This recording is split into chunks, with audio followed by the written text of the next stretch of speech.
Hello everyone, this is part 8 of What If Naruto Was a Prodigy Called the Red Demon, and I hope you guys enjoy this video and to like, to subscribe, to share, and check out the playlist, to see more comment down below.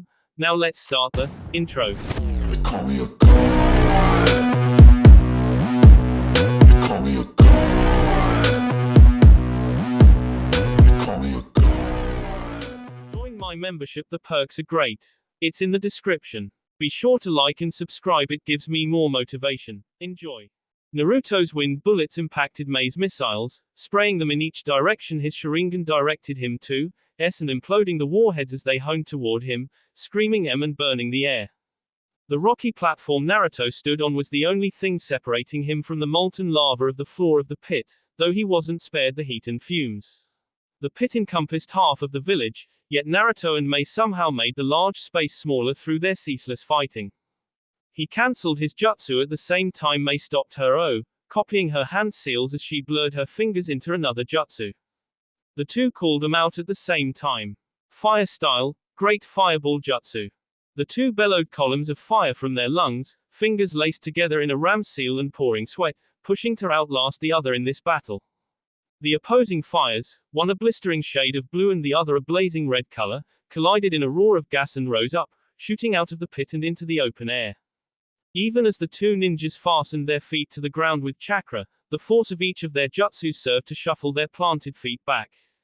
This breathless burning continued for 5 more seconds, before that too was cancelled and Mei withdrew, guarding her face against a fist with her forearms, snapping her arms apart and sliding away from a right hook and racing back with a kick for Naruto's jaw, heaving as she pulled her foot back when the boy dodged, avoiding him breaking her ankle with the base of his palm. Naruto dragged his arm back and whipped a low kick to her leg, the only one still planted on the ground, and Mei fell back with a thud, landing on the heated rock she and Naruto had been balancing on. He capitalized on her fall by lifting his right foot vertically, though Mei got both of her hands flat on the ground on either side of her head, flipping back to her feet in time to avoid a fatal axe kick. The dodged blow shattered the rock they were on, splintering it violently and sending Mei into the wall of the pit. She clambered out of the wall without a second thought, only to see red when a straight punch knocked her head and body back into the wall. Doggedly, she tore herself out again, only to be back into the wall with another unrestrained blow. By now, the sea on her temple was bead profusely, and she needed some seconds to blink away her daze. She smiled and slumped into that wall. Seems you can't use your ghost speed release like you normally do, pretty boy, she scoffed, studying his form as he stood a few feet from her, seeing under his skin using her Rinnegan. She found the vibrated mass of poison he focused on keeping away from his internal organs, isolating outside of his stomach. Naruto didn't give her a reply. Instead, his Sharingan spun clockwise and he switched his stance, changing to a complete Uchiha fist fighting style. Segments of Mei's back opened and she was thrust out of the hole in the wall, shooting in a blur of fire and gas toward her opponent. The rockets of the jetpack in her back, burning hot blue and eating away at the little oxygen in the pit, propelled her to Naruto at scorching speeds. Naruto clapped his hands together, forming 5 sharp hand seals and spitting, wind style, great breakthrough. The wind jutsu into Mei, like a moving train would ram into another moving train, and Mei could only steer herself to the right, skimming the edge of the pit as Naruto exhaled furious air from his mouth. The wind supercooled the lava wherever it passed over, pushing some of the heat and smoke out of the pit, though the majority of the pit was still sweltering. He see his jutsu short and dove out of the way, avoiding being in half by a laser. He gnashed his teeth with a curse. Mei was pleased that, for a second time, she had caught him unaware. Her outstretched left hand, for which she a finger gun pointed at the boy, thrummed as chakra built up from her reserves and powered down her arm, hissing to the tips of her fingers and wailing a red laser to Naruto, who scampered off the ground and blazed toward her in a zigzag, barely keeping out of touch from the laser. Like she had said, he could only use his ghost speed release in bursts, not wanting to risk forgetting about Orochimaru's poison for even a nanosecond, else the result would be worse than what would happen if Mei Terumi captured him alive. Running, leaving a trail of afterimages in his wake, Naruto got to Mei and the woman swerved aside from his reckless tackle. The jetpack in her back sputtered to a stop when he harshly shoulder-clipped her side, dropping her on her feet. The same case happened to her laser, flickering to an end and leaving her index and middle fingers tingling with lingering heat. She grimaced, grabbing her left eye. It was her turn to curse. And Naruto, speeding up the wall of the pit and vaulting off when he was some 50 feet off the now hardened lava floor, gave the woman a wide smirk as he backflipped over her head, flicking his fingers into 7 hand seals. Chakra construction, javelins. The process looked slow to her Rinnegan eye, but the reality was that it happened in an instant. She watched as red, misty chakra pulsed out of Naruto's body, oozing and warping through his clothes and spreading about him. Then the red mist began dividing itself into sections, clustering closer and tighter until what remained were javelins. Dozens and dozens of red javelins. Naruto broke his last hand seal and jerked his arms down at her, pointing his left and right finger guns at her. His Sharingan deactivated itself, too low on chakra to be used anymore, sending his hail of javelins to her with the accuracy of his normal eyes. Mei hastily backtracked 5 jumps, closing her left Rinnegan eye to conserve what little chakra she had left, only to be violently jerked in place when she made to take a 6th backwards jump, realizing that 2 javelins had pinned her right foot into the ground. More rained down. 4 tore into her shoulders and S into the hardened floor, forcing her into a contorted, slanted upright position. She jerked, breaking her foot free, only for more javelins to meet their mark. 3 shot into her right thigh and pinned her to the ground, 2 more raced through her right hand, and snapped down when she swung it up to defend herself. 1 stuck into her left shin, breaking through bone, and 2 more javelins shot into her thigh. 2 last javelins passed through both sides of her gut, hardly missing her liver and kidneys, but fastening her to the ground nonetheless. With the few that met their mark, there were dozens more littered about her, stuck upright on the hardened lava. He perched on one of his javelins, easing himself down and sprinting his way through the javelin thicket to her. Mei panted, wheezing for her weary chakra reserves to give her something to use against him. Her reserves weren't anything to scoff at.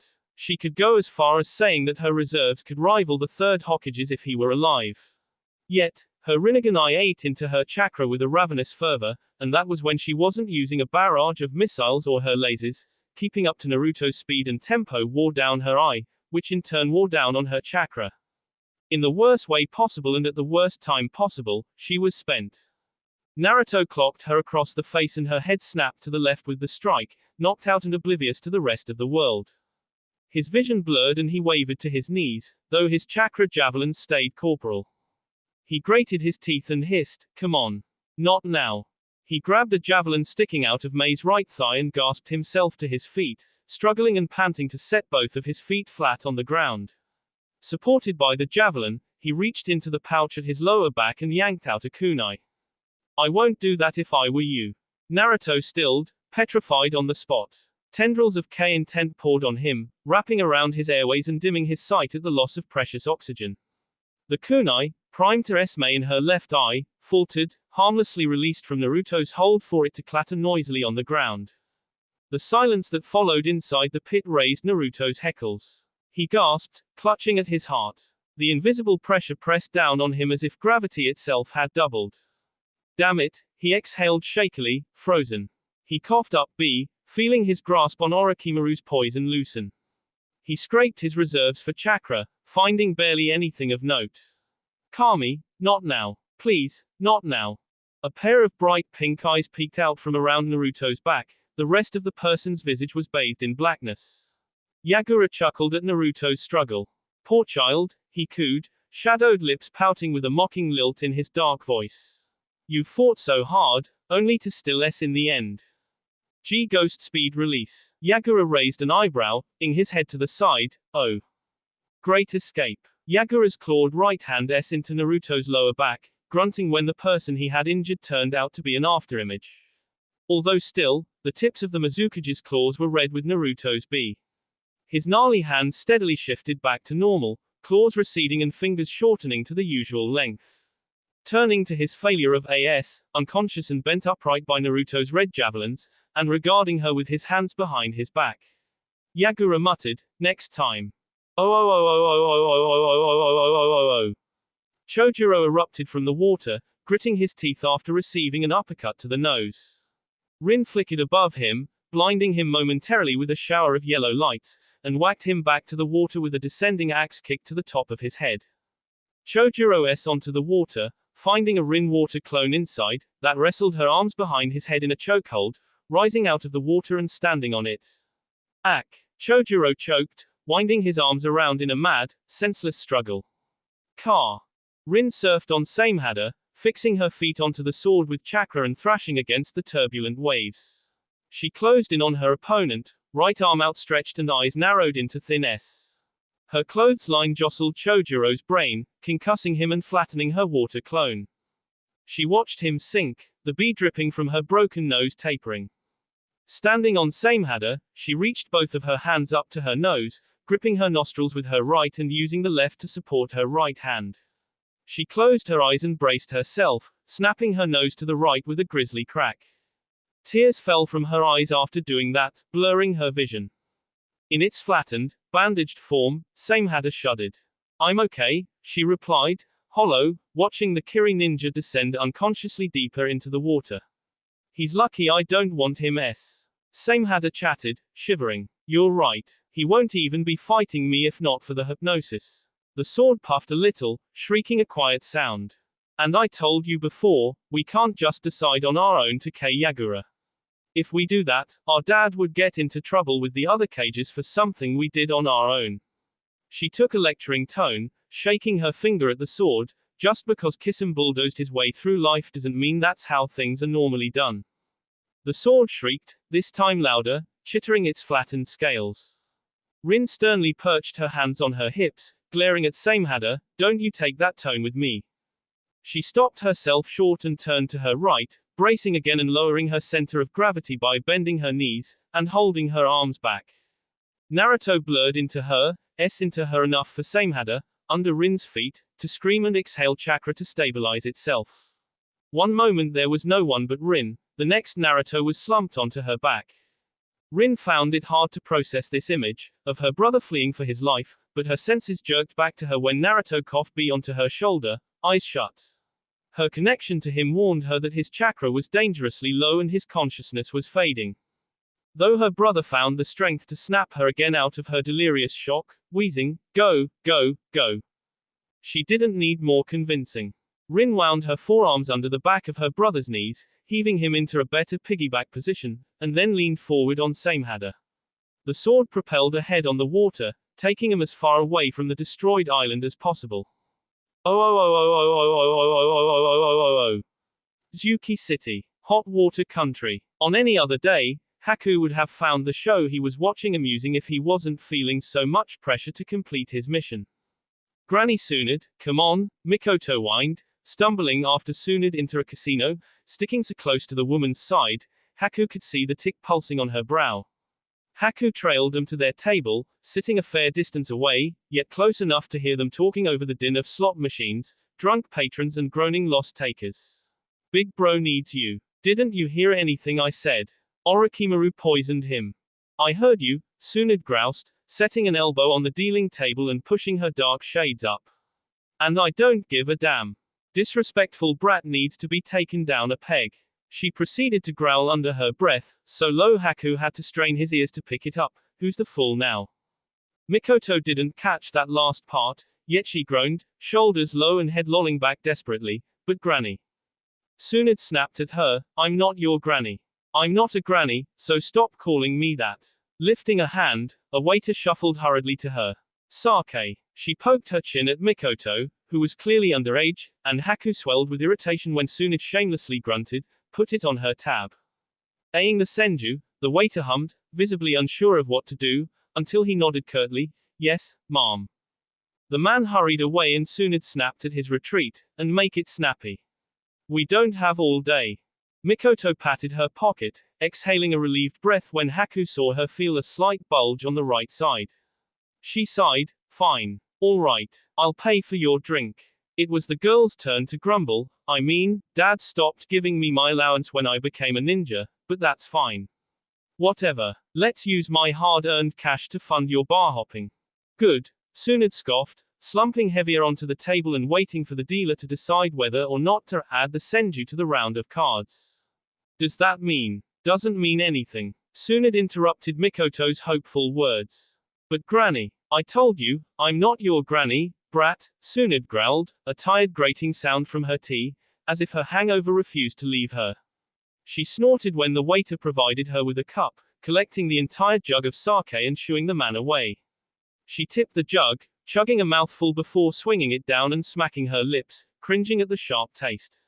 She looked at the jug of alcohol, an impressed smirk on her face. This is some good wine. She looked at Mikoto, who wore an aghast expression, curled away and flicking her cerulean eyes at the supposed legendary medic. Haku saw a glimmer of shame cross Tsunade's eyes, and he sat up, hopeful that she would see her conduct as discreditable to her legacy, only to slump back into his chair when the woman gave the girl a broad grin, a clear mask to hide her indignity, saying in a chipper tone, "Want some?" She snatched back the jug, as if Mikoto had made to touch it, scoffing, as if.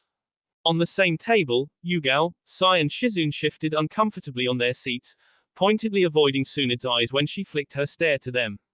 Even the pig Shizune carried with her looked away. What? Her grin twitched at the corners, holding up the jug, the wine's good. She looked back to Mikoto, rearing back a little at the blatant disgust marring the girl's face. Tsunade rose from her seat, offended. What? She essed the jug of sake on the table and silence rushed into their section of the casino. All eyes turned to her. Tsunade's attention, though, was entirely on Mikoto, staring down the girl and shouting, "You're looking down on me. Is that it? You think you're better than me?" Mikoto looked at Tsunade from head to toe, lifting her eyes back up to Tsunade's and clicking her tongue, "Tch." Tsunade lost it. She picked the girl up by her collar and held her clear off the ground. "You think you're better than me?" she exclaimed, holding strong to Mikoto as she bared her teeth, grabbing Tsunade's wrist with her good hand and glaring death at the senju. "You have no idea what I've been through. You don't know half of what I've been through." Her heated words hushed the casino and they all stared at the grown woman holding the child off the ground by her collar. Haku didn't think the attention of the patrons was even a priority for Tsunade. "You and your brother, you're both the same." Mikoto's face began to twist, angry. Her blue eyes darkened, reddening as her iris elongated. Her straight, long red hair began to part into 9 parts, waving in the windless, air-conditioned casino, and her canines sharpened, creepily descending prominently from her clenched teeth. Haku knew the signs too well, that his friend was struggling to bottle her anger. Clearly seeing the signs of an impending explosion and caring nothing for them, Tsunade gnashed her teeth, snapping, condescending and inconsiderate. Yugao came around the table and gripped Tsunade's hand, the one holding Mikoto's collar. "I think that's enough, Lady Tsunade." Her face was stoic and her voice was stern. "Put her down. You both need to cool off." Tsunade spotted the black shirt wearing security of the casino standing around the table, their arms crossed. She scoffed, releasing Mikoto's collar. The girl dropped to her feet with a thump, closing her eyes and raggedly trying to get her breathing back under control. Mikoto opened her eyes, still venomously vulpine and red, and looked at Tsunade. She bit her snarl, visibly pained to control her temper and trembling with each hot exhale. The casino was tense. No one was sure what would happen next. Mikoto kept her eyes on Tsunade, who defiantly looked back with an upward turn of her chin, looking down on the girl. The people that could see noticed how Mikoto's vulpine red eyes normalized, shortening and rounding back to a cool shade of sky blue. "Tch," she clicked her tongue and dusted off her shoulder, walking past Tsunade and pushing through the security guards. Haku sighed, sagging into his chair. Yugao stood by Tsunade, dark eyes narrowed on the woman as she settled back to her seat and picked up her jug of sake. Tsunade snorted, looking pleased with herself. "That's right." Yugao took Mikoto's abandoned seat, shaking her head for the security to leave them alone. The terse men and women stayed a few seconds more, leaving when they were sure nothing more was going to happen. She was about to speak, when she saw Mikoto storm back into the casino. The girl looked serene. Haku wasn't deceived. Mikoto poked the index finger of her left hand on Tsunade's elbow. "Oi, Granny." Tsunade grunted and dropped the jug from her lips, whipping her head to the girl and snapping, "I said, I'm not your granny." Mikoto's blue eyes flicked red and vulpine, and she reared back her left fist and socked Tsunade clean across the jaw. Yugao cursed, paling, "Oh no." Tsunade's reaction was immediate. She swore a hellish curse, bellowing, "F. This show? No. Tsunade flicked Mikoto's forehead, and the girl was suddenly airborne, soaring over Zuki's scenic skyline. Oh oh oh oh oh oh oh oh oh oh oh oh oh oh. 1 hour later. Zuki Police Station. Holding cells. Mikoto paced back and forth in her cell, gnawing on her left thumbnail and hissing at herself. Her cellmate, a scantily clad, malnourished woman in her late 40s, peacefully nodded off in the corner. Kurama noticed that most of the people in Zuki's holding cells were either prostitutes, their pimps, or drug addicts, likely ones that had somehow caused a row like Tsunade and Mikoto did. Ninjas being arrested was rare. In the cell opposite Mikoto's, Tsunade was lying on the bench, her left ankle crossed over her knee and her arms tucked under her head. She was alone in her cell. Her eyes were closed, not asleep but calmer now, until they jumped open when Mikoto cursed again. S. Biting her thumbnail and under her breath, Dad is going to me. Kami, he's going to me. Her left hand went to her hair and tugged, weeping senselessly. What am I going to do? Kurama would have hoped that an hour in the holding cell would have calmed its Jinchuriki down, but apparently, more time inside made the girl antsier. It wasn't known why, but the Reaper death seal could be bypassed if Mikoto was pissed off enough. Minato placing an additional 9 heavenly shackles seal, the seal that Kushina had formerly used, didn't change the situation, only that it made Kyuubi's seal restraints all the stronger. Kurama grunted, mildly claustrophobic in its cell. He grew tired of Mikoto's pacing, but Tsunade beat him to the punch. Will you calm down already? She groused, keeping her eyes shut. You. Mikoto rounded on her, pushing against the bars of the cell in a vain attempt at reaching Tsunade inside hers.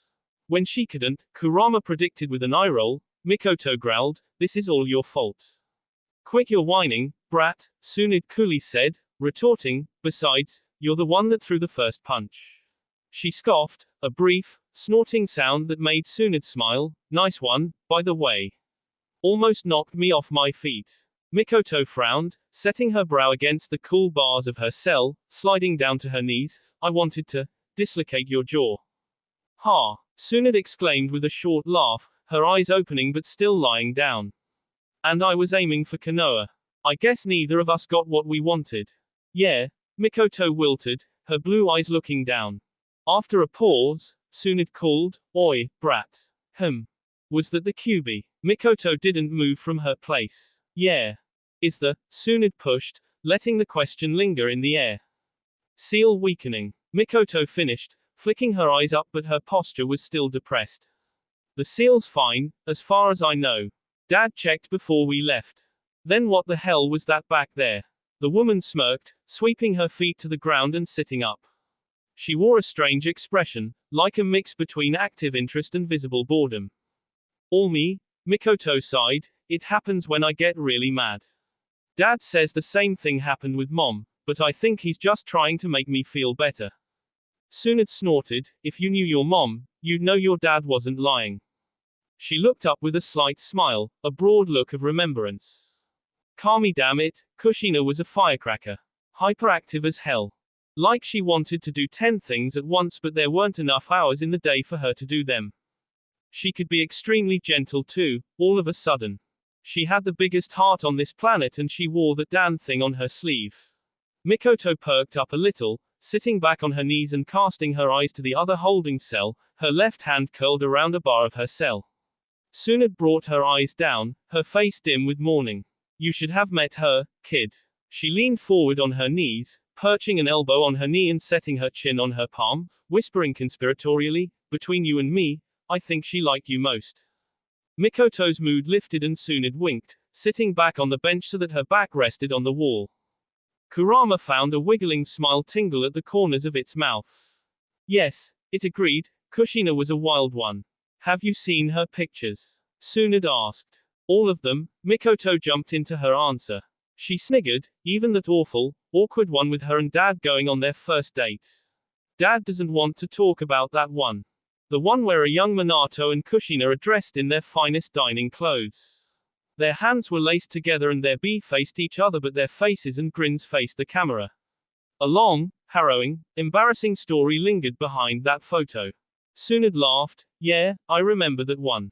She leaned forward again. Kushina was living with me back then, so when Minato came to pick her up, he was sweating buckets. She snickered, Mikoto too. His shoes were switched and he was fidgety as hell. She then conceded with a wince, given, yes, I might have, grilled him a bit too hard. But still, I needed to be sure he wasn't using Kushina.